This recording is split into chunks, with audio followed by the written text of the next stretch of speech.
joins us once again. He was here in the build-up to last year's Dubai World Cup. He was here on Dubai World Cup night after winning with Sibelius in the Gulf. He was back again. Jerry, great to see you. How excited and how pleased are you to be back here in Dubai? Thanks, Martin. Very pleased and excited to be back. You know, obviously Dubai was very good to us last year with getting the victory, and it's just great to be invited back, and you know, they take great care of you here. Track's always in fabulous condition, facilities are second to none, and the people take good care of you. Well, you've got the Sibelius hat on. Just tell us how the horse has been and how pleased you've been with this preparation this time around. The horse has been very well. Preparation has gone very similar to last year. You know, maybe visually I think he's probably a little bit more impressive in his last prep race this year.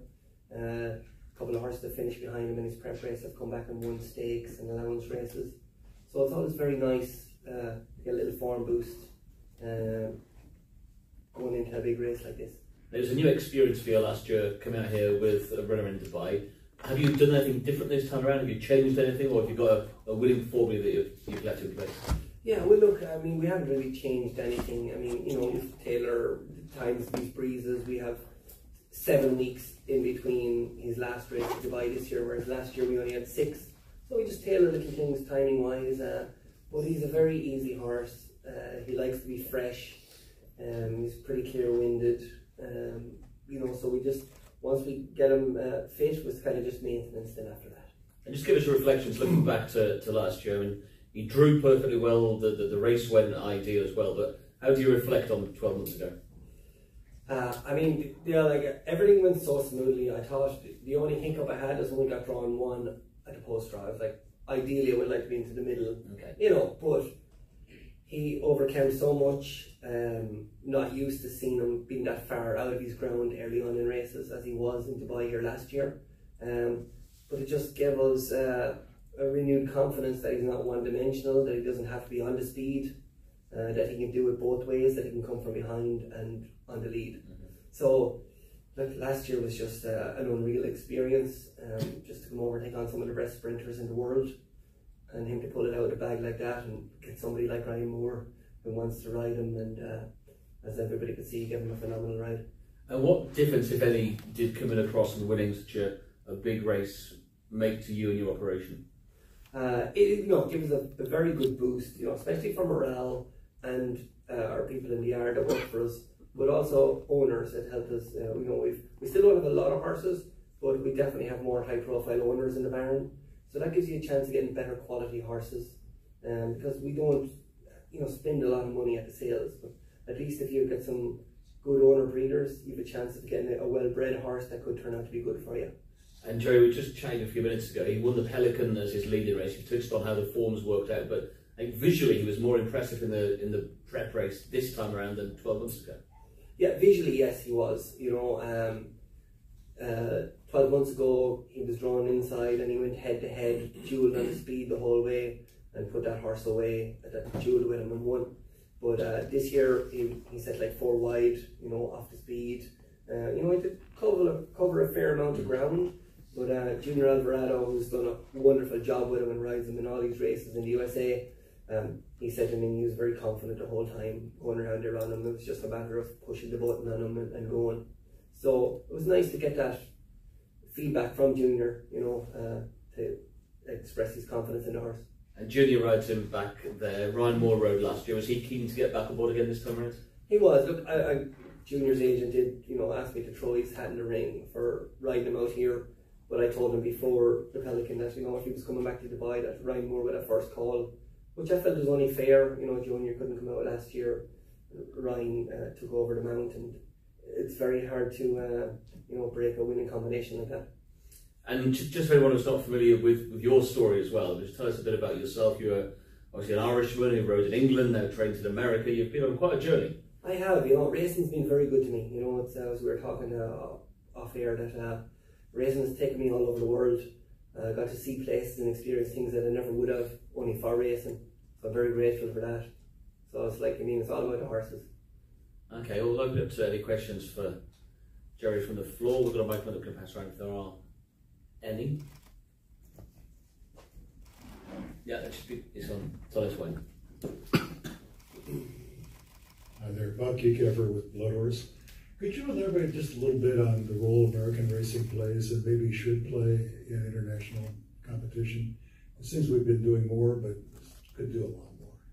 Yeah, I believe Americans were probably not as willing to travel as we could be because the money in the races are plentiful for the top level horses back in America.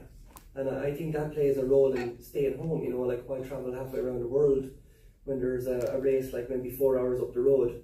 But I think the Dubai race with so much money on offer, like, you know, what we're running for 2 million, it's like there's not many races you get back in America for that. So look, we're willing to travel. The owners love it. You know, as one owner of mine told us, you know, we're in the entertainment industry, you know, so this is highly entertaining, you know, to be able to travel halfway around the world with a live shot. Thanks. Good stuff. Well, Jerry, many thanks for coming in this morning. Great to see you back here. I wish you the best of luck on Saturday. Hopefully we'll see you again on Saturday evening. Hopefully. Thanks very much. Jerry. Appreciate it all.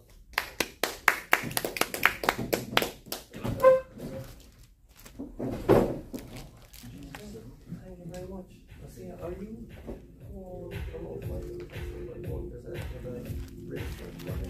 yeah. Last week ago that, but yeah, last week back we might okay, well, I see you later.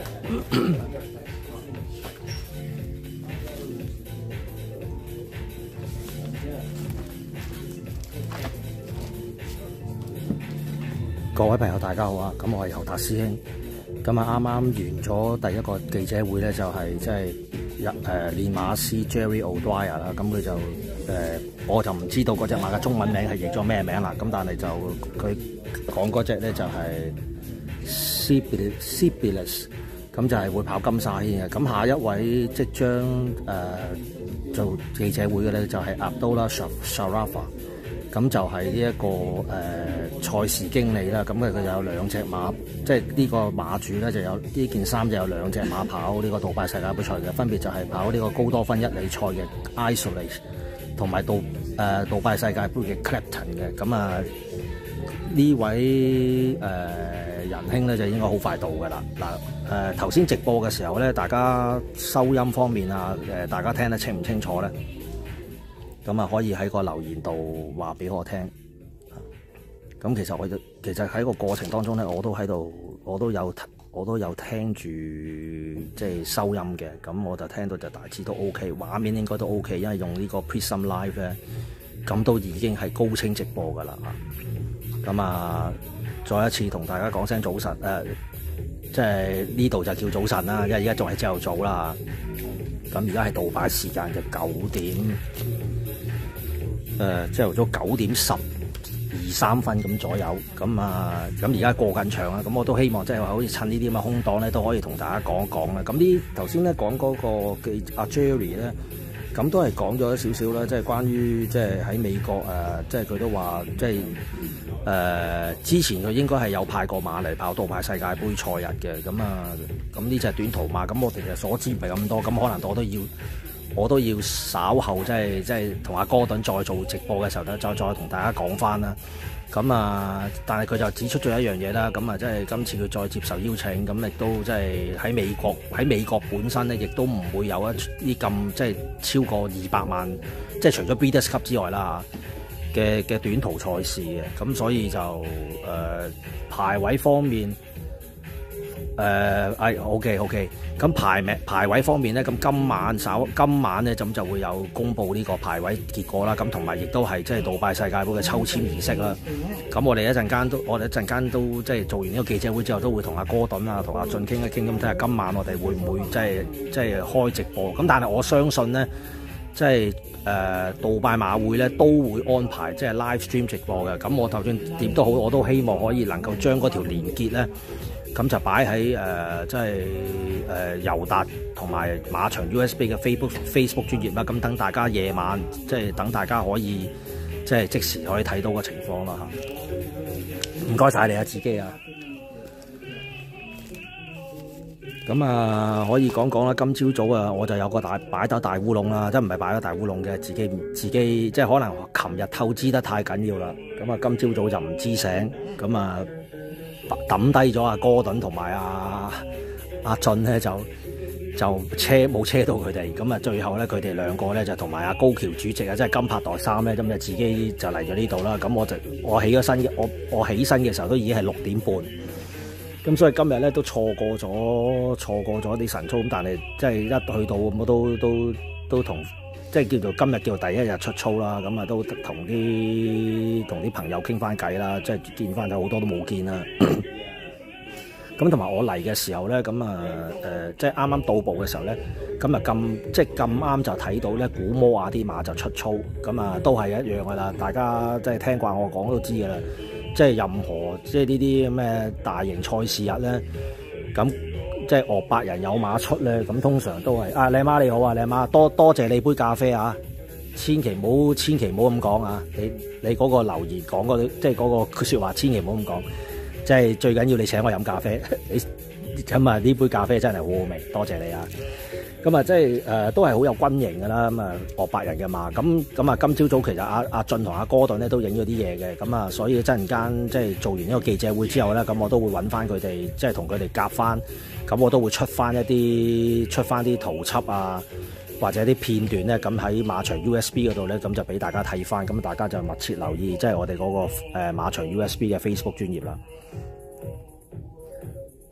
咁同埋就即係而家都有啲人睇緊啦，咁啊你哋都幫我 share 出去啦，咁應該都即係而家呢個記者室入邊咧都唔係好多人嘅啫，咁因為即係其實呢兩個即係陣間嗰位咧，咁都唔係話即係大頭啦，咁應該9點半打後咧，咁就會多啲人啦，因為琴日我都講過俾大家知，咁除咗有你等等先。我都係開翻一支咪，咁啊，即係除咗第3位咁就係阿高士登個仔啦，阿菲啲哥斯倫之外咧，咁啊當然最緊要一陣間到最後壓軸嗰個就會，我諗呢度將會坐滿啲日本傳媒嘅，咁就係阿有道康夫啊。嗱，咁下一個都即將出現嘅啦，係啦，咁而家嗰個下一位嗰位阿都拿都喺度啦。咁啊，唔阻大家，咁啊等大依家呢位戴緊帽呢位啊，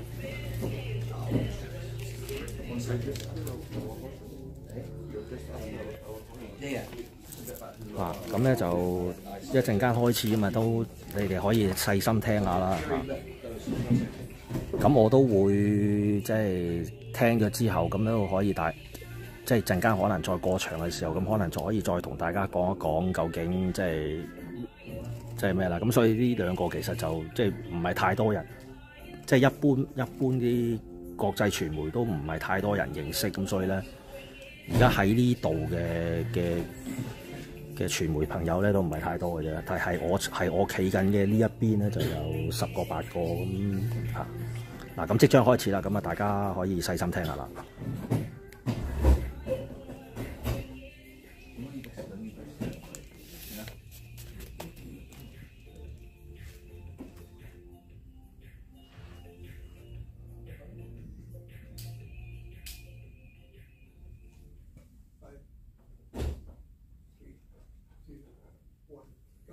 Well, two of the horses who got a post on Saturday night are Isolate and Clapton. Clapton goes into the Dubai World Cup. Both will carry the colours of RRR Racing. And Abdullah Sharafi joins us, the racing manager for Sheikh Rashid bin Hamid Al Nuaimi. RRR Racing, a relative newcomer to the international stage. First of all, Abdullah, good to see you. Thanks for coming in this morning. Good to see you too, and you're welcome. It's a pleasure to be with you over here. And just tell us for anyone who's looking at your runners this weekend, RRR Racing, who exactly is RRR Racing? Triple R Racing is owned by Sheikh Rashid. Sheikh Rashid is the son of ruler of Ajman.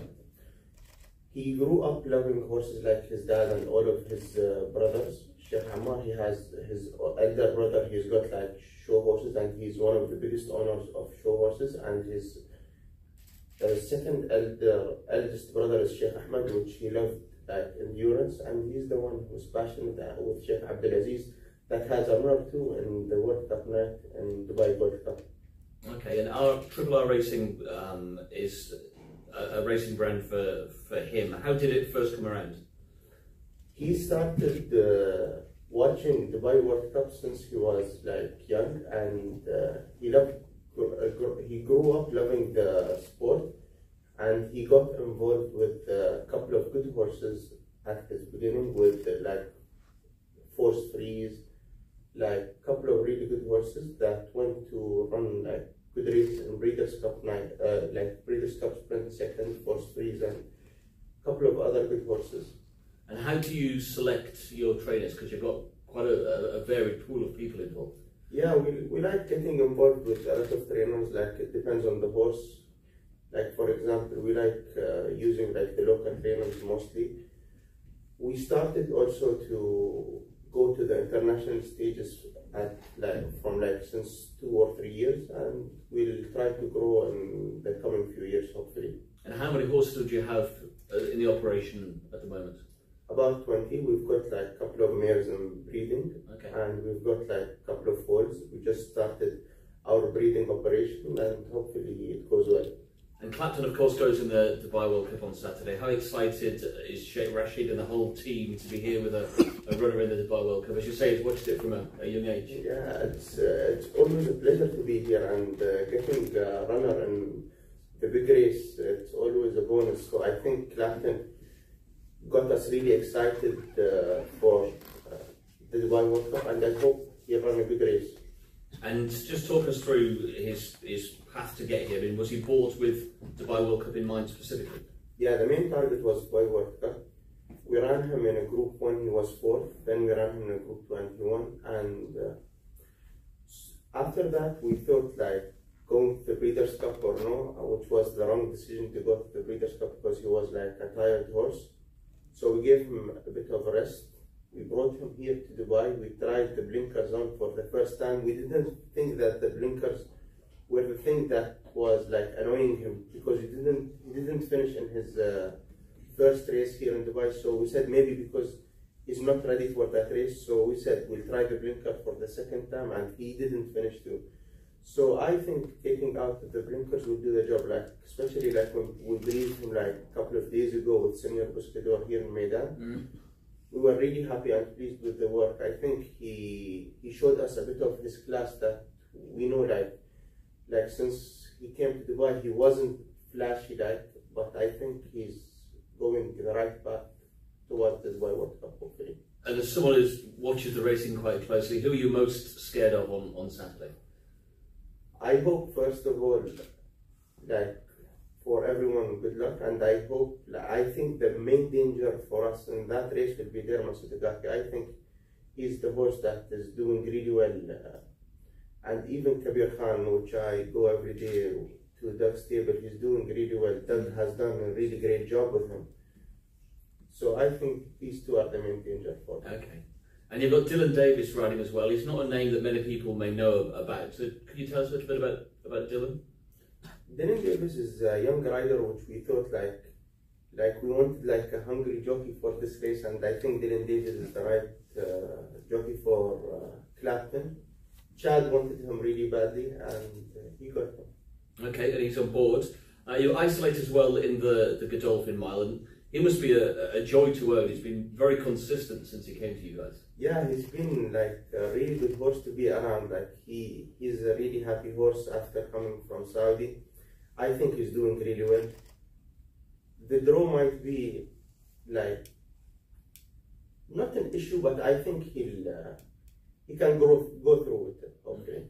He's one of the pace anglers in the race, and Saudi Crown the other one. He's also drawn quite wide, isn't he? Yeah, both horses are drawn wide. I think there is like the pace will be between Saudi Crown and Isolate. A couple of horses from the inside will try to go, but I think at the end, like the pace will be from Saudi Crown, and Isolate will put pressure on him. And what did you make of his performance over in Saudi Arabia? He ran 6th in the Saudi Cup. In Saudi Arabia, we were not like so happy about the race, but it is what it is. Like there was Saudi Crown just like angled him a bit, and he lost his momentum and he went like just behind the pace. He wanted to go in front, but every race has its own scenario, and I think in Good Al Mile the race will go like as planned, hopefully. And is the mile his best trip, do you feel? I think the mile is the best trip for isolate, because like he can't dominate from in front, or he just can't sit off the pace. I think he's not like very versatile, but like he should be like with the front pace like. And you touched on the fact you go to Doug Watson's every day. You've seen his run in the Dubai World Cup. How important has Doug been to the operation? Doug has been really important to the operation. He got us our first World Cup winner with second summer. So he's done a really great job with our horses, and hopefully he wins with Kabir Khan in the World Cup. He really deserves it. He's been like a really good trainer for the UAE in the past few years, which is like a really big bonus for our racing industry here in Dubai. And just give us an indication of how excited you think he is about his horse in the Dubai World Cup. He's over the moon that he has a runner, and I know he's so nervous. He's got like first class ice rates and Donato and Kabir Khan. He trains them like he's really happy. I can't like explain how happy he is this season for his runners in the World Cup night. But I wish him really good luck. Yeah, he's been a big face of the UAE for quite some time. Well, any questions for Abdullah about Triple R racing? We've got a microphone we can pass around. All good, I think. Well, Abdullah, it's been fascinating to learn more about Triple R racing. You've got two big chances on Saturday. We wish you the best of luck for both of them. Thank you. Really appreciate being here with you. Thank you.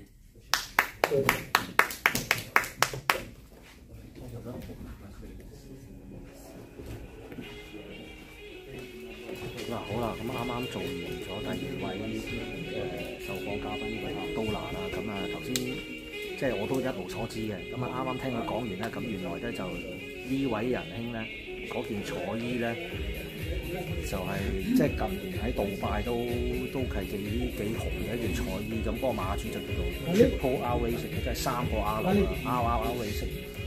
咁佢呢件衫咧，咁啊喺今年嘅杜拜世界盃嘉年華咧，咁其實都有唔錯嘅表現嘅。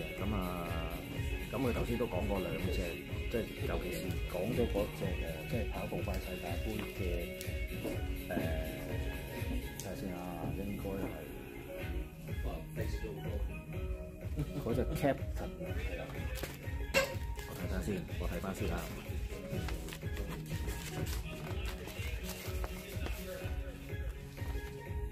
係啦 ，Captain。咁至於咧嗰隻 ISO 嚟咧，其實如果聽佢咁嘅口吻咧，就似乎嗰隻 ISO 嚟嘅，即係喺佢哋嘅機會嚟講，就會比較高啲咯。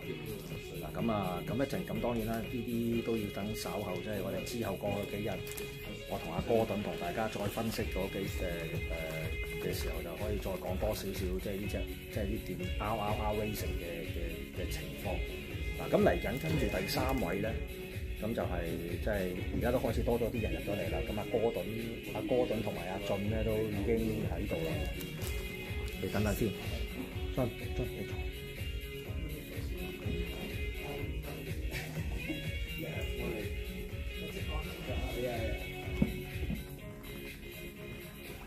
咁第3位即係受訪，即係出席記者會咧，咁就係阿高士登個仔阿菲利哥士高素德啦。咁應該呢個咧就個話題就會多啲，問題都可能會問多啲。咁頭先講過都冇人想問嘅啦，因為即係Triple R 即係都所知，其實都唔係太多。即係如果唔係大家熟悉得多呢個杜拜嘅賽事咧，咁基本上大家都唔知係乜水。就咁情況啦。咁一陣間高素德嚟做記者會嘅時候咧，咁啊應該就會比較多啲問題啦，因為幾隻馬都係叫做有機會啦。咁當然其中一匹落斯芬隻 Lord Love 咧，咁就會係阿戴同佢專登再翻嚟杜拜就跑佢啦。咁所以都會我都相信都可能都會有啲問題。係啊，靚媽都係我唔好啦，唔知醒啊，透支過度。其實我琴晚都係同阿金柏傾咗一陣偈咁啊，傾完就翻咗去，咁一起身咧就已經。咁我都已經話俾佢哋聽咧，無論任何情況咧，都一定要打電話叫醒我咯，即係唔好抌低我咁樣走咗去。係啊，佢哋好早出咗去，因為其實今日應該係要好早出去嘅，5點鐘啲馬就出嚟操咁樣啦。咁而家都開始有啲日本嘅，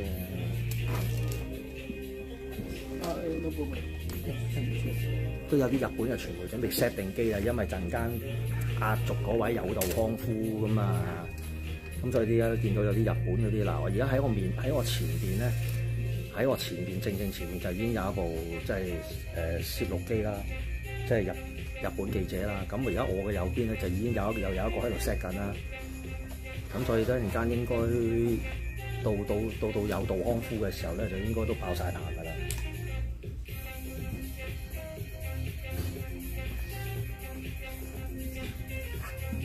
咁都可以同大家稍為講翻即係高士德陣營啦，高數菲利哥神所即係派嘅馬就分別就係即係力求4度衛冕嘅洛斯勳爵啦 ，North 啦。咁跟住就係同埋同一場嘅，即係跑呢個杜拜 Turf 啦，杜拜草地大賽嘅 Nashua 啦，即係凌雪飛啦，咁就2匹馬。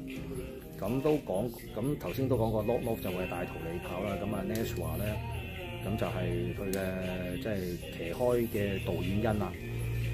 咁跟住就係到呢個司馬經典賽嘅 Emily Upjohn 啦，咁同埋就係杜拜金杯嘅初勒文啊。咁初勒文咧就即係高多芬坐醫啦，咁啊即係呢個就唔係即係叫做分支出嚟嘅高多芬啦。咁就咁當然舊年即係其實過去2年啦，呢隻馬都有2年都有一場馬都係好。我印象中就好經典，咁就當然就係首先要講嘅就係2年前嘅伊波讓賽啦。咁當日大圖理即係發揮一絕，發揮得一絕之下，咁就終點前就反先，即係俾人過咗之後再反先對手。咁我就話嗰場就係大圖理喺2022年即係最精彩嘅一仗啦嚇。咁跟住就係到舊年即係冠軍賽日。佢又係大圖理啦，咁就贏呢一個英國冠軍長途杯嘅，咁啊呢2場都係好經典嘅，咁即係當然有啲人又會咁講啦，咁佢應該走嚟跑下墨爾本杯啦咁樣，咁但係就有冇咁做啊？咁咧陣間阿菲利即係睇下陣間阿 Martin 咁睇下會問佢啲咩嘢，同埋睇下在場會問到佢一啲嘢啦嚇。咁呢一位記者會嘅主持阿 Martin 咧，咁其實大家都見到佢好多次㗎啦。咁喺舊年即係喺上個月嘅沙地杯咧，咁佢都係負責做呢一個賽前記者會嘅主持嘅，咁亦都係即係現場到跑嗰日咧，咁佢就負責做 MC 啦。咁到禮拜6咧，咁都係一樣。咁啊，即係佢都會係即係賽日嘅 MC 嚟嘅。咁啊，即係阿 Martin 就都經驗好老道㗎啦。咁如果喺英國住開嘅朋友，咁可能都會喺 Sky Racing 咧，咁都有陣時都會見到阿 Martin 做節目嘅。咁佢都係即係御用主持嚟㗎啦，呢2個大二 band。咁當然另外就係皇家雅士谷啦，咁佢亦都係雅士谷馬場嘅。即係又係請咗佢做 MC 嘅，咁佢都好耐㗎啦。咁其實所以每一次即係好似呢啲咁嘅記者會咧，咁我都會交流到幾多。咁佢問嗰啲問題，聽落就好似好千篇一律咁，但係都好有水平啦，即係相比即係另一個地方嗰啲所謂嘅馬工作者嗰啲傳媒咧，咁即係Martin做嗰啲記者會啊，不嬲都係即係品質保證嚇。咁所以都即係可以藉住咁樣直播，可以俾大家睇下，咁啊等大家可以即係睇下真正嘅水平係啲乜嘢啦。嗱，咁而家就應該係仲等緊阿菲利波斯特嘅。咁所以點解我哋可以趁呢個空檔咁可以同大家即係講下嘢啦，傾下偈咁樣，咁就好過即係好過中間有咁多 dead air，就整住個畫面又唔知，你哋又唔知會唔會係話係咪網絡問題輕機死機睇唔到啊咁樣，咁但係其實唔係嘅，而家仲溫緊嘅，只不過咧就係即係中間過長嘅時間。咁但係喺頭先我喺度同你哋傾緊嘅時候咧，咁其實都有啲傳媒再入咗嚟㗎啦嚇。咁但係咧，而家喺我右手邊嗱，我都可以 pan 俾大家睇下啦嚇。嗱，咁而家喺我哋嘅右手邊咧，咁而家咧都係空空如也，冇乜幾多個，咁得個一兩個記者。咁至於喺呢一邊咧，咁啊多啲啦嚇。嗱，咁啊大家見到離遠啊哥頓啦。咁跟住咧就係阿俊喺呢度啦，俾佢入下鏡啦。嗱，咁仲有呢位咧就係阿 Scott 啦，我哋嘅 Racing Post 嘅老友記啦嚇。嗱，咁而家又有啲日本人入咗嚟啦，咁你睇到咧就即係陸續，即係比較多，越嚟越多日本傳媒就帶埋啲機嚟 set 機啦，咁都係冚唪唥都喺度抱住等啊，有道康夫嘅。咁而家呢邊咧就都多翻啲人啦，頭先嗰幾個日本記者咁嘅嚟喺呢一度啦，咁我都可以俾大家望，俾大家睇下，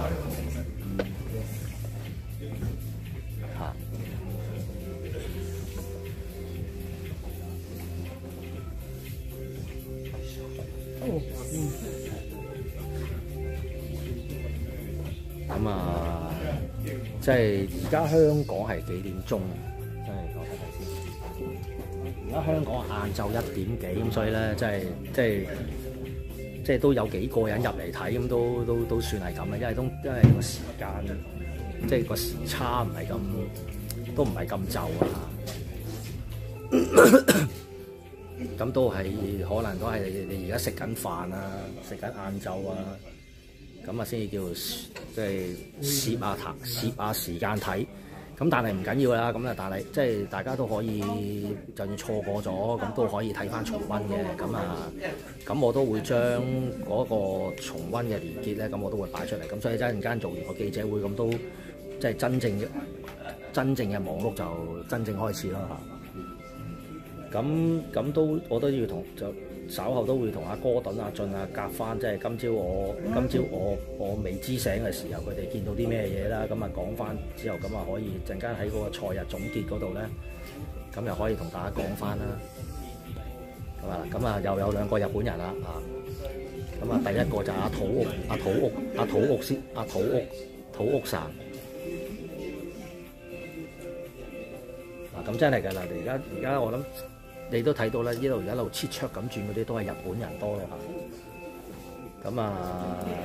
咁其實如果講香港傳媒咧，咁其實都當然係有啦嚇。咁我今朝早咧都有同阿黃征圖傾過一陣偈嘅。咁阿黃征圖就佢嚟咗呢度，咁應該佢係即係杜拜世界盃賽日咧，咁佢就會做現場，即係就會做現場主持嘅。咁同埋都會講走位啦，咁當然我見到佢都要講下啦，即係上舊年佢講嗰場國士盾就即係堪被譽為經典啦，我覺得即係都睇到佢真係發揮自如啊！即係而家越嚟講現場走位已經係講到越嚟越出神入化。咁雖然我喺英國就好難會聽到啦，咁但係即係好似嗰個國士頓咁啊，後尾你 racing.com 都攞翻出嚟做翻，咁 World Horse Racing 又有，咁啊即係當然對佢嚟講都係一個肯定啦嚇，都係一個肯定啦。嗱咁啊而家哥頓咧就都開始做到我希望佢做嘅嘢啦，咁啊周圍識下人啦，咁一陣間都可以即係都要帶佢去見下啲老友記啦嚇。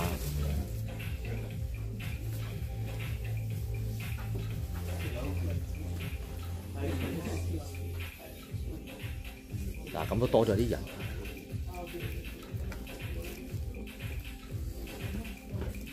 唔係阿圖 OK 㗎，係啊，即係咧，即係咁講咧，我同佢私底下都係朋友啦。咁即係我唔會即係我話對事不對人嘅。咁即係就算香港馬會嗰啲如何嘢點樣都好啦，我啊小米啊，我都講好多。咁但係個別有啲即係做主持嗰啲咧，咁其實都即係好似阿黃晶圖咁樣咧，阿圖咁樣咧，咁我都係即係對佢都係OK 嘅嚇，都好好嘅。嗱咁而家又有幾個日本人啦，即係而家見到係即係你哋睇到㗎嚇，即係當然即係其實好似呢啲記者會，其實我覺得咧，真係唔應該話即係你嚟做，你係代表乜嘢？你係代表乜嘢？或者即係譬如話我香港呢個咧，我就我唔會。阿靚媽啱啱講呢句説話咧，我就唔會 comment。不過我同意，我係1000%同意。阿靚媽你啱啱講呢句説話。咁啊講翻啦，即係我覺得如果你就嚟做一個採訪一個 event， 咁其實就應該當然除咗即係好似譬如香港嗰啲傳媒嚟就譬如話，如果香港馬嗰啲佢當然要做之外，咁其實你成個 event 應該要宏觀啲，應該係每一個環節都應該要即係兼顧到嘅，就唔係應該話淨係香港馬先做，香港唔做唔關香港馬，冇香港馬咧就話知你咁，但係咁你變咗你作為傳媒，你作為呢一個報導，咁你已經自我審查咗，自我偏頗。咁到譬如話我啲外國馬嗰啲走晒出嚟，咁樣嗰啲咧，你哋又即係佢哋又呆若木雞咁樣，咁其實即係咪真係好事咧？咁呢啲就即係你哋大家眼睛雪亮就應該睇到咯。咁所以我哋即係我啊，甚至乎我哋而家我個團隊啊，我嘅癲馬場 USB， 咁一直都係秉持住呢一樣嘢嚟去做，咁我唔會話咁當然對於我嚟講，如果講即係我只會係即係香港馬，我反而唔會做添嚇，因為有香港嗰啲，咁我就乜做啫。咁但係呢啲嘅我就一定係會聚焦，咁同埋即係我即係同呢啲交手咧，就點樣都好過同啲香港嗰啲咯嚇。咁所以之前我都喺直播度講，咁即係如果講香港嘅，咁我可能都係即係都會係揾下同阿輝哥啊，即係因為大家識咗好多年，又好朋友，咁啊都係私下嘅啫。咁即係做唔做訪問我都仲要諗過，係咪先？咁但係阿輝哥咧就應該聽朝先到嘅，即係應該跑完今晚跑馬地咧，佢識今晚搭飛機，就應該聽朝先到。咁啊睇下點啦嚇，咁但係就即係我就即係所以你大家如果你好似譬如話睇翻我之前嘅沙地杯，再做好多次之前嗰啲即係賽事啊、凱旋門啊各樣，咁我都唔會即係針對某一個 sector 去做，反而我係會針對有啲唔會做就多過做嚇。咁但係大部分我相信我大部分。即係其他嘅細節啊，嗰啲我諗我都應該都包得都幾合㗎啦嚇。咁啊，大家可以即係俾啲意見下嗱，咁又再俾聽大家啦，凡大家喺度等緊高數得嘅同時啦，頭先咧我嘅右手邊咧就唔係咁多人嘅，咁而家俾大家睇下咧，而家右手邊就坐咗幾多日本人啦嗱，咁啊坐咗好多位啦嗱，咁而家喺左手邊咧，左手邊即係最尾耷低頭睇緊電話嗰個咧就係阿小泉小姐啦，小泉惠美啦嗱，咁而家開始都多人入嚟啦，嗱，咁大家見到咧都係好多啦，嗱，係咪？嗱，咁呢位就係阿平松啦，都熟口熟面㗎啦，嗱，好啦，差唔多啦。而家係做有道康夫先嘅，因為見到有道康夫就已經喺度啦，嗱，咁而家係有道康夫先嗱，同大家補充翻啦，高素德就我唔知佢係放咗飛機定點樣啦，咁而家咧就係有道康夫行先。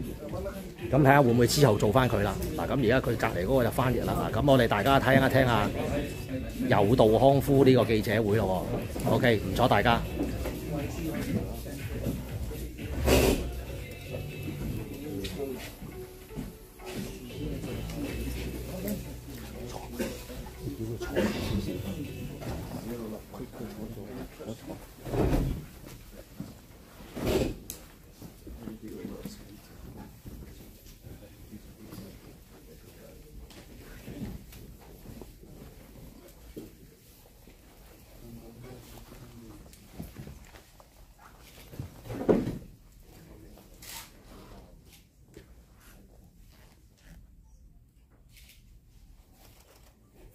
We're joined now by a man who's enjoyed success here on Dubai World Cup night with Vidlos in the Dubai turf back in 2017. He's been here before with the likes of Jean-Luc Bolton, Cheval Grand as well. Yeah, so Tomomichi joins us with Toshi, who's got to do the translating for us. The juice goes in the Dubai turf on Saturday. First off, welcome back to Dubai. You must be very excited to be back with a chance on Dubai World Cup night.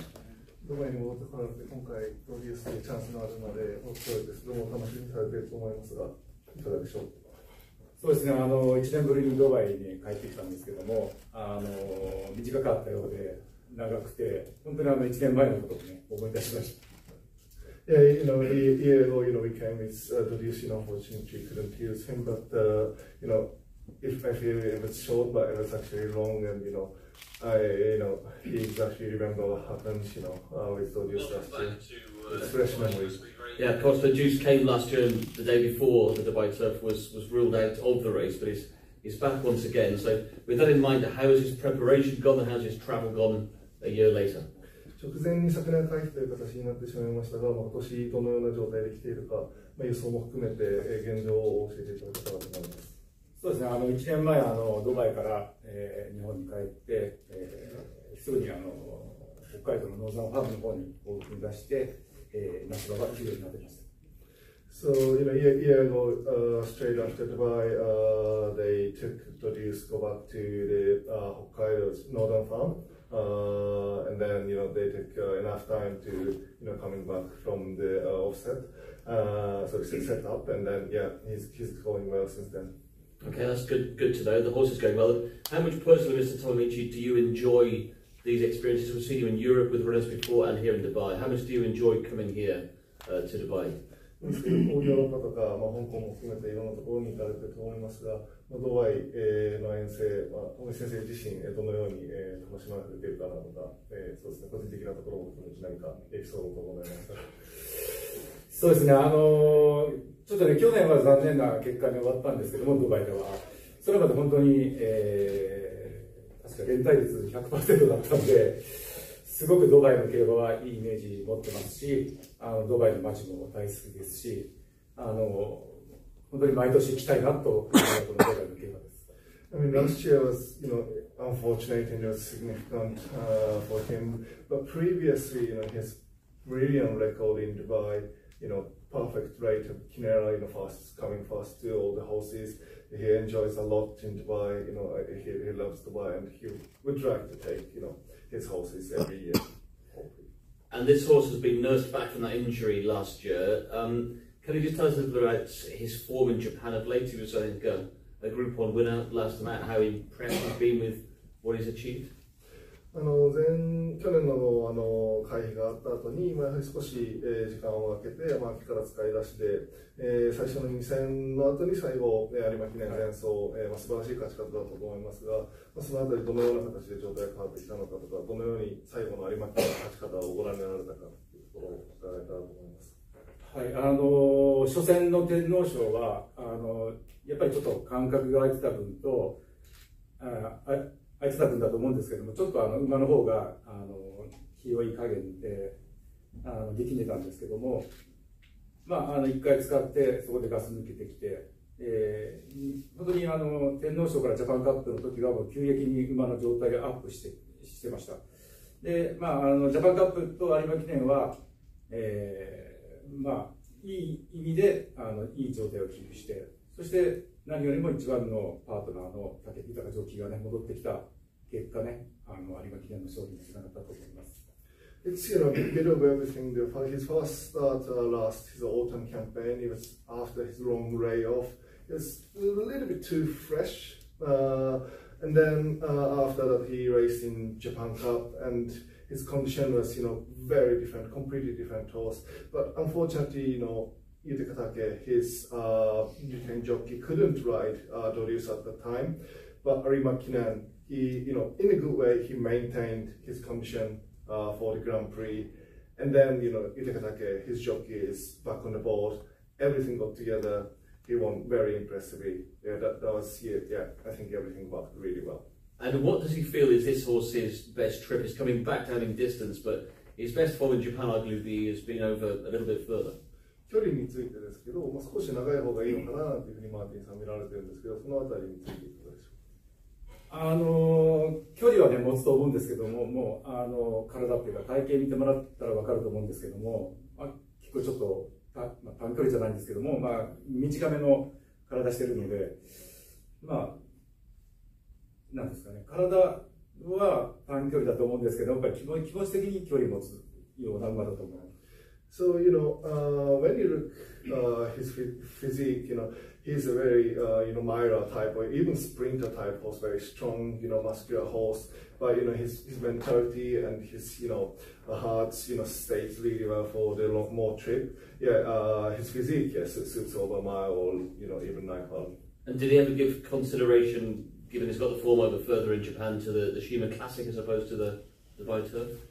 シマクラシックも考えられたりしましたか、ドバイカ正直考えたんですけども、竹ジョッキーと相談した結果、やっぱりシーマクラシックの場合は、競馬の流れ見てますと、大体隊列が決まって、そのままの競馬が多いんですけども、ターフの場合は結構、差しが届くような競馬で、豊ジョッキーもシーマイルも、ドバイでかければ、ドバイターフの方が、To be honest with you, we actually considered SEMA Classic as well, and we had a discussion with Yutakatake, and the SEMA Classic tend to, the race and the pace, benefit to the front runners, or, the horses are in the good positions. And for his Dodius racing style, we both agreed, Dubai Turf would suit him, horses can win from anywhere. And he touched on the run in the Japan Cup in behind Equinox. This horse does hold quite a unique claim to fame as being only one of 2 horses to beat Equinox in the Japan Cup. 日本でイクイノックスに勝ったことある馬、世界中でも勝ったことある馬って少なくて、ドデュースそのうちの1頭だと思いますで、そういう馬が今年現役を続けて、ここに来たということに対してどのように感じられていますか。そうですね、やはりね、去年、イクイノックスがね、このドバイですごくいいパフォーマンスをして、その馬に勝ってる馬なんで、イクイノックスにも負けられないですし、先に引退して種馬なんですが、やっぱりイクイノックスのね、価値もドデュースの今回のドバイの結果で、また一層上がると思うんでね、イクイノックスのためにも、今年頑張りたいです。Yeah, Equinox won SEMA Classic last year fantastically. It was so impressive, and Dodius has beat him in his career. And Tomomichi Sensei believes Dodius this year would even add more value to Equinox's stallion career. And as regards future plans, might we see this horse coming over to Europe in the summer for a King George or the Arc de Triomphe once again? もちろんレース後、という形になると思うんですけど、なんか将来的にもうこの、夏秋にキングジョージだったり凱旋門賞っていうのを考えられていますか？まあ以前の秋の目標はね、凱旋門賞だけだったんですけども、まあ今回はまあいろんな選択肢の中の一つが凱旋門賞で、まあ日本の競馬もありますし、アメリカもありますし、イギリスもあるっていう感じで、まあいろんな選択肢を持ってね、ドバイの後は迎えたいなと思ってます。Traditionally, for him or for his connection, even for Japanese, the Arc is the only option or aim or target for Japanese racing. But now there's so many options available previously, but there's proven record in Breeders' Cup, because Australia, but England, and of course back in Japan. There's so many options and great options, but still Arc is one of the greatest options, if it's not the greatest. Okay, that's good to know. Well, we'll open to the floor. Any questions for Mr. Tomic? We'll get a microphone to you. So first up to Scott.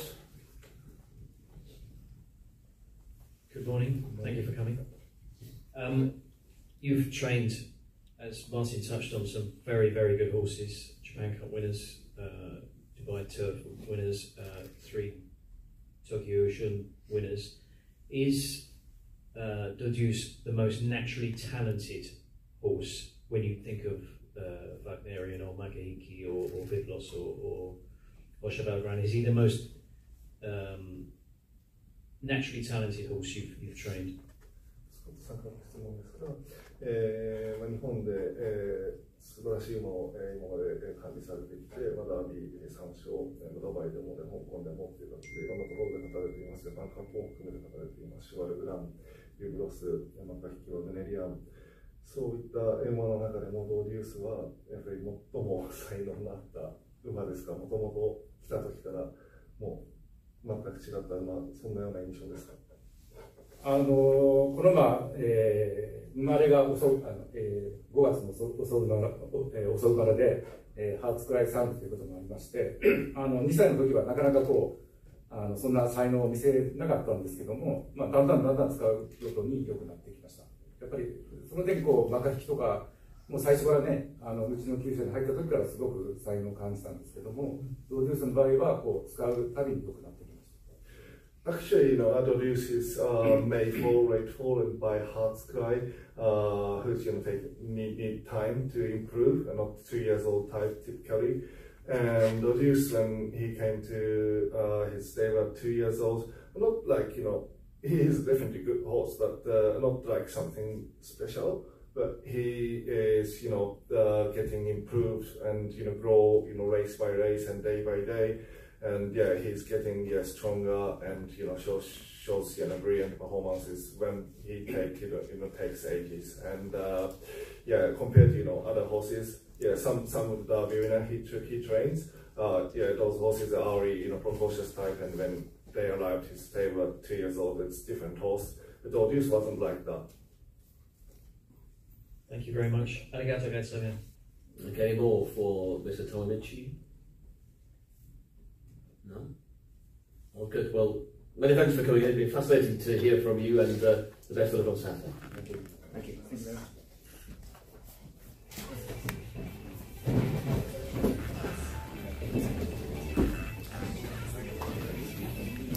好啦，咁我啱啱做完有道康夫嘅訪問啦，咁一陣間我先至講，咁但係講嘅同時咧，阿高素德就已經嚟咗啦，咁調轉咗，咁所以咧而家咧即刻嗱聲就同大家睇埋呢一個飛啲 Goston 嘅記者會啦，咁但係而家見到咧，哇好多日本人咧已經準備散場啊，做完啊走人啊嚇！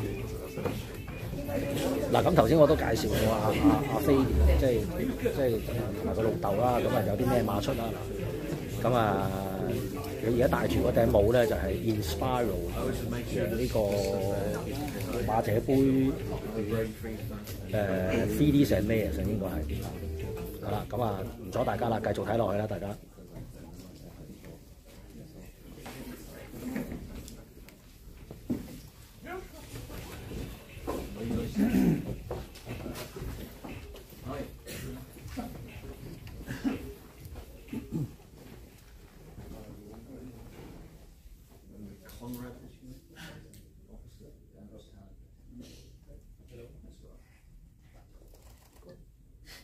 Okay.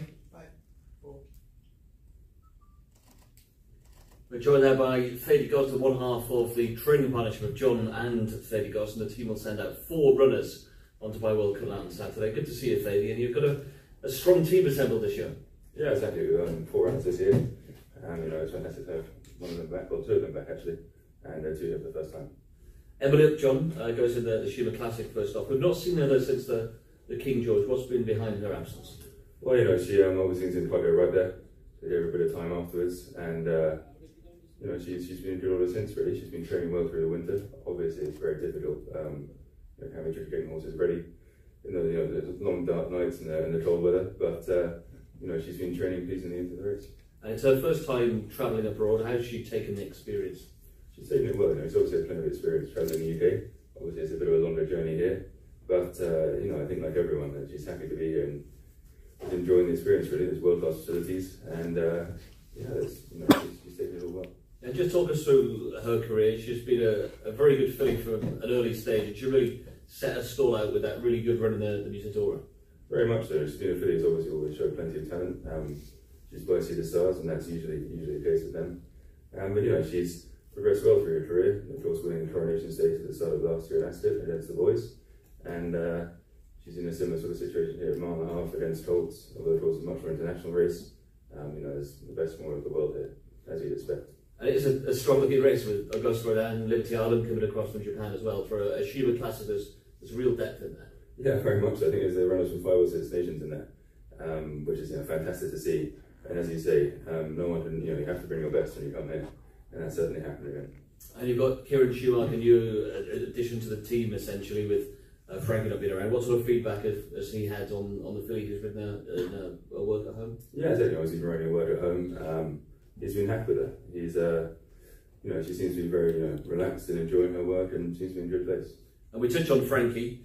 He's still part of the team when he can be. He's back on board Lord North, who seems to love the place. He goes once again in the Dubai Turf. Exactly. Obviously, Frankie's won 3 Dubai Turfs on Lord North. He knows him very well, like the back of his hand now. He's a horse who is actually, this is his 5th time out here. So of course he came out during COVID when the race was cancelled. So he knows the place very well. He even comes here on holiday to not run. And, but he's he's taken it back to it as he usually does. Seems to be good all there. And he's a horse that you've raced quite sparingly. Has it been the case of you won the race last year and you've kept him fresh for this once again? Well, exactly. He's obviously 8 years old now, so you have to treat him with a bit of respect, and you can't run him every week. Of course, he had a nice long break through the summer, which I think he thoroughly enjoyed, and he's come back better for it. He's although he's a year older, he doesn't seem to be any different from last year. And what did you make of his run at Sutherland in the Winter Derby? He ran well again. He's obviously a long time off the track. He's a little bit rusty. Normally the races run at Lingfield over a mile and a quarter, but they switched it this year to mile 3 at Southall, which is a completely different complexion. Obviously the mile and a quarter at Lingfield is sort of sharp mile and a quarter, whereas the Southall one's more kind of staying on mile 3. But as you can tell, he wanted a little bit of fitness there. He's taking on a very good and race fit horse, which is the winner. But he came out of it well, and it seems to have switched on for it. And it's no barrier to success. Like he has been beaten in that race before coming up to win here. Yeah, exactly. It's a prep race really for him. They're obviously leading on to this race on Saturday. But we were happy enough with his run. And as you touch on, he's an 8-year-old. Is he still as good as he ever was? Well, we'll find out in a couple of days. But he's he very much seems to be. He still shows the same enthusiasm.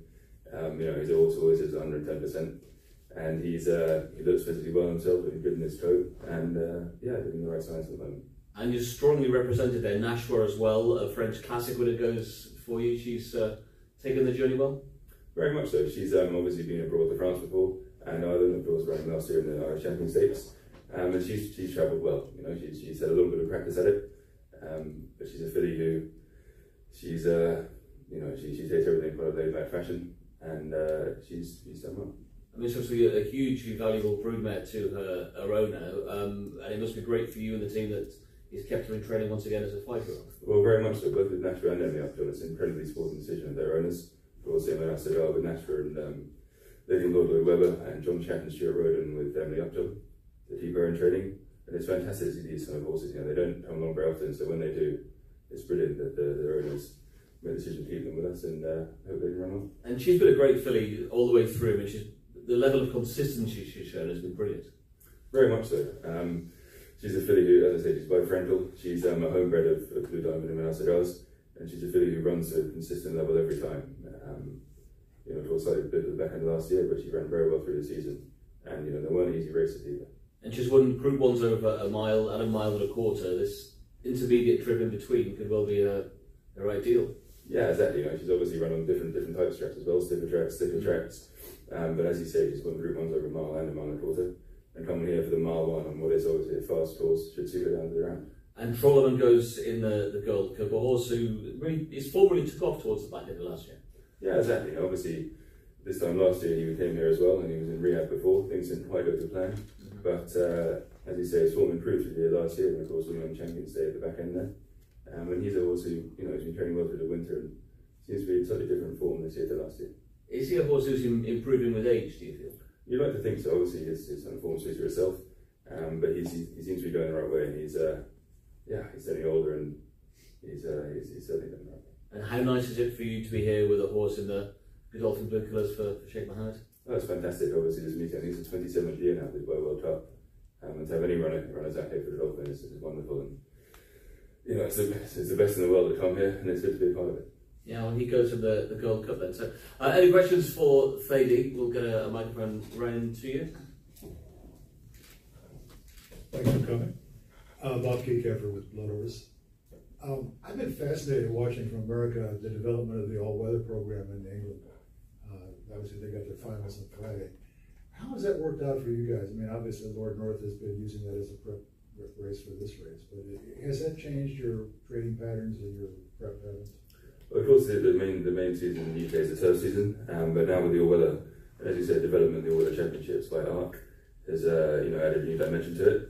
But it's something we consider. But generally speaking, you know, these slightly different horses you'd run through the winter and the all-weather that you'd have for the turf. But you know, it's a great new initiative, and it's one that, you know, everyone in the UK seems to be taking advantage. Okay. Anybody else? No. All good. Thady, well, look, it's a great team you've got, so I hope they all go well Saturday, and thanks for joining us this morning. Thank you very much. Thank you.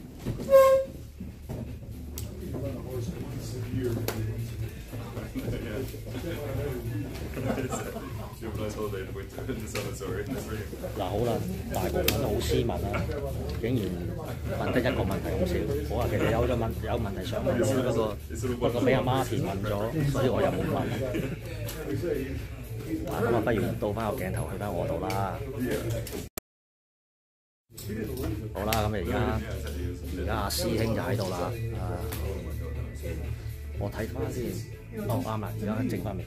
咁啊，而家阿哥頓係坐咗喺我隔離嘅，咁啊陣間等阿哥頓整完啲嘢咁啊，可以先同大家熱一熱身先啦。咁啊講翻少少，咁啊我都可以問翻佢今朝早我未到嘅時候有啲咩嘢。咁但係一陣間我哋晏啲都會再同大家講詳細啲。咁啊可以講翻頭先咧，就即係有道康夫嗰個記者會啦。咁啊，即係都阿 Scott 啊，問嗰個問題嗰個就係我哋老友記阿 Scott 啦嚇。咁啊關於即係勝局在望。咁嗱，真係俾我講咗啦，即係俾我講中啦。咁佢應該係即係今日呢個記者會就首度咧，就即係承認咗咧，舊年咧即係佢點解會退出咗。咁啊，隻馬真係有事嘅隻馬原來真係有事。咁所以就所以退出咗之後咧，咁隻馬咧就運咗翻去日本之後咧，就直接就去咗羅芬farm，就攞咗去北海道嗰度咧，就全面休養。咁啊休咗大半年，即係半年到啦。咁去到即係秋季嘅時候先至復出。咁啊即係答咗好多疑團，所以一直咧呢個問題一直困擾咗好耐，即係點解即係點解操到隻馬嗰日睇到操到好完美 perfect， 咁跟住點解突然間退出，又跟住隔咗好耐都唔見人，唔見咗隻馬咧？咁今日咧，有道康夫就親口證實咗啦。因為之前咧，即係好多日本嘅報紙啊，日本嗰啲都係冇講點解退出嘅，即係好多都避重就輕又好，或者唔講又好，或者唔敢問又好。今日咧先至正式公佈咗。阿 John 你好啊，咁都講咗啦，咁即係話呢隻馬咁同埋就都有講少少啦，即係喺今次個備戰咧就有啲同舊年有啲唔同啦。咁舊年佢係跑咗場贏咗場京都紀念，跟住走過嚟，咁今年就完全 keep fresh 咁樣去跑。咁佢亦都有講咧，即係話呢隻馬，即係就算佢即係大家知佢打比贏春秋分啦，但係佢就話即係呢隻馬初去佢個馬房嘅時候咧，咁都唔係一隻好起眼嘅馬，即係唔係即係一隻咧，即係越跑越一路跑一路進步一路好嘅馬嚟嘅，就唔係話即係好似啲 Impact 嗰啲，你一見到佢咧就已經知道咧呢隻係王者，就唔係嗰回事咯。咁大概都係講咗呢啲啦。咁跟住就都有問佢即係跑完呢場之後會有啲乜嘢計劃啊咁樣。咁當然即係都係啲官方都係啲罐頭答案啦海船門。咁但係佢就話，但係佢又加咗句嘅，即係除咗海船門之外，咁其實而家都多咗好多選擇。咁可能佢都會即係去即係跑海船門之前，又或者會係即係皇家亞士谷嘅威爾斯親王錦標啊，或者 King George 啊都唔頂咁樣，咁所以就即係即管睇下佢跑完呢場之後係點樣啦。因為呢場其實對手都唔少嘅，咁佢亦都又唔係話好。而家有人試緊咪啊，盧海鵬啊，咁我哋可以講下啦，咁我可以繼續講。咁頭先Fady Gosden 啦，咁就喺度講翻，主要都係講隻 North 啦，因為大家如果細心睇翻咧，咁其實隻 North 咧今年已經係8歲㗎啦，咁真係應該跑埋今年都差唔多。咁但係就即係用阿大圖理咁純粹，即係除咗係隻馬好夾佢之外啦，咁亦都即係熟悉對隻馬熟悉之餘，又熟悉個場地。咁都係好事嚟嘅，咁起碼即係闊別咗叫做1年啦，叫做對我嚟講就係叫做即係喺冠軍賽日之後就一次就係再見到阿 Frankie 啦，我隔離嗰位哥頓咧就都非常雀躍啦因為上次即係等佢陣間自己講啦，咁所以就都係講咗呢一隻咧。咁另外就係嗰個訪問過程當中最阿 Martin 係用比較多嘅篇幅咧，就講下嗰隻 Emily Upjohn 嘅。咁頭先都問咗佢都問咗阿 Fady 都好幾個即係問題啦，即係尤其是跑完 King George 之後咧，咁應該呢一場就係 King George 之後嘅復出嘅第一仗嚟嘅，啱啱嗰度？應該係啦，應該係啦嗱，咁所以就都阿 Martin 都見到佢都係即係針對住佢啦，因為其他馬咁佢都好多都熟，咁但係反而就 Emily Upjohn 咧，即係俾一般人嘅印象呢匹都係即係喺呢度咧都係一匹下風馬嚟，即係都係一匹下風馬啦。咁再加上即係騎嗰個就係即係都仲係有待證明嘅。嘅 Kieran Schumacher 啦，咁即係變咗都唔係一個好實淨啊嘅組合。咁再加上咁其實都唔係淨係呢個人馬咁簡單啦，即係佢自從叫做非正式地做咗高士登嘅即係主任騎師我唔想用字主帥啦即係咁都。個表現都係好壞參半嘅啫，即係如果你問我嘅話，咁唔係話好突出啦。咁佢本身都唔係話一個一線頂嘅騎師啦。咁所以都即係嚟緊即係啦呢一個賽季啦。喺冇大圖理嘅情況之下，咁睇下佢可以幫高士登即係可以立到幾多功啦咁樣。咁阿哥頓你可以企一下。冇啦，好殘個樣。個樣好殘。咁一陣間我哋照直播先講啦嗱，咁我哋都差唔多啦。嗱，呢個記者會嘅直播就到呢度為止。咁我哋而家跟住都要跟住都有好多嘢要跟進。咁稍後時間咧就記得留意我哋嘅賽日，即係呢個每日總結啦嚇。咁啊多謝大家收睇，咁啊記得撳鐘仔啊，訂閱頻道，撳鐘仔揀全部。咁我哋就稍後時間再見。咁可能都要等即係香港跑緊，而家香港幾點鐘啊？2點幾，咁可能都要等。希望我就等睇下香港開跑之前就同大家做呢個每日總結啦。咁今日暫時就係咁先。咁啊多謝你哋收睇。咁我哋一陣間再見啦，拜拜。